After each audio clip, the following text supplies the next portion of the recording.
Hi, this is FIDE Master Kazim Gulamali. So we're in another Blitz game.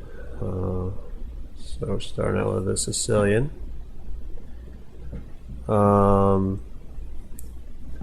Looks like he's playing the E6 Sicilian, and this is what variation is this called? I think it's called the Paulson system, I believe. So the whole idea here is that black has advanced the pawns early on the queen side. He's trying to get space, a6 and b5. However, the whole point of that is that with my knight on c3, later on he can get a whole tempo with b4, kicking my knight out of the center. But with the setup I chose, putting my knight on d2, it actually changes the game completely. Black usually gets a pretty key tempo. That one extra move with b4, it usually triggers his whole queenside counterattack. As you can see, I've already started attacking on the king side. Moving the pawn to g4. Knight d7 was a pretty good move. So he's rerouting the knight to the queen side. That's basically what a Sicilian is. It's all about play on the queen side. He's got a lot of flexibility with the pawns on e6 and d6. He's still waiting to see which one he wants to break with. Particularly in this position, you may see him play e5 one day.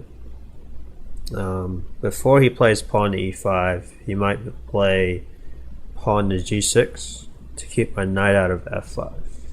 That's a pretty thematic thing in the Sicilian.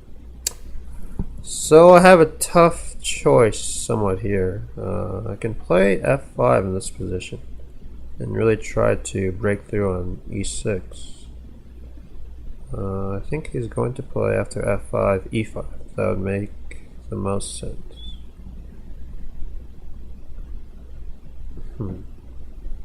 I can also have the possibility to take on b5 with my bishop, which is a pretty interesting sacrifice a lot of times in Sicilians.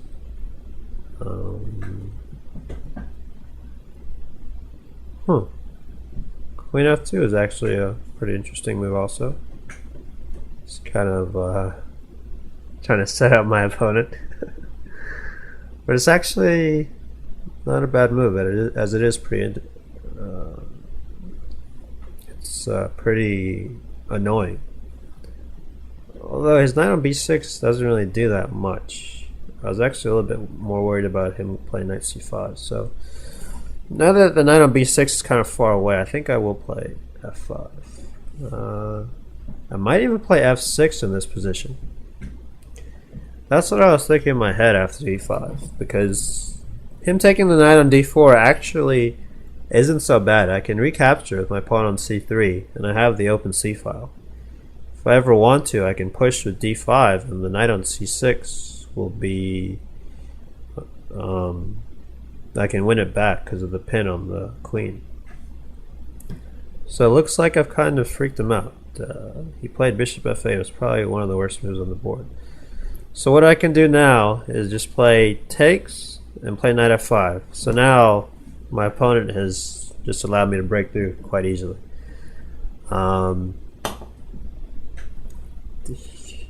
He's... oh, castles. Wow. This will be over pretty soon. I think knight takes g7, queen f6, and rook f3 does the job. Let me see if I'm missing anything. So I'm basically trying to see how quickly I can get pieces right around his king, because he's really got his king cornered. I know usually you're supposed to castle, but the timing that he's picked is pretty bad timing. Queen h5 is a pretty big possibility. And then lifting the rook from f3 to h5. I'm just trying to see if there's a quicker way. Oh, knight h6 is interesting also. But after king h8, I don't see the follow-up. Alright, let's go with knight takes g7 because of time. Let's see what I can do here. So, the whole point of rook f3 right away is that I can, if I have to, bring my rook on c1 to f1 immediately.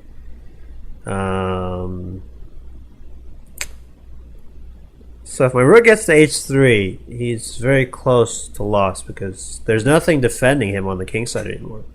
All his pieces have moved over to the queen side. So he tries to play knight d7. Okay, that's fine. However, there's a drawback. He blocks the queen on c7 from protecting. Okay, so he plays knight c5. Can't blame him for that.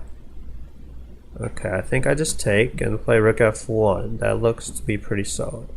Now, if rook h3 immediately, he might be able to play f6 with... then I can play king h1 and... Let's see, does that work?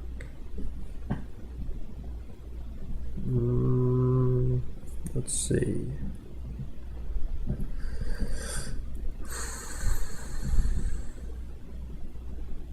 Alright, we'll go with rook h3. Alright, so he's going to play f6 or f5. I have to take.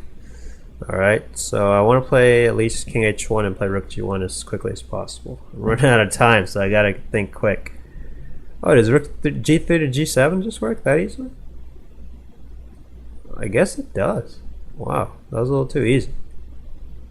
Huh. Yeah, I don't. He's got to play queen g6 to stop the mate, but I just take his queen. He has nothing else to defend h7. Wow, I think it would be that easy. I think he missed something. Instead of queen f7. Okay, he does have queen g8, which is pretty sneaky.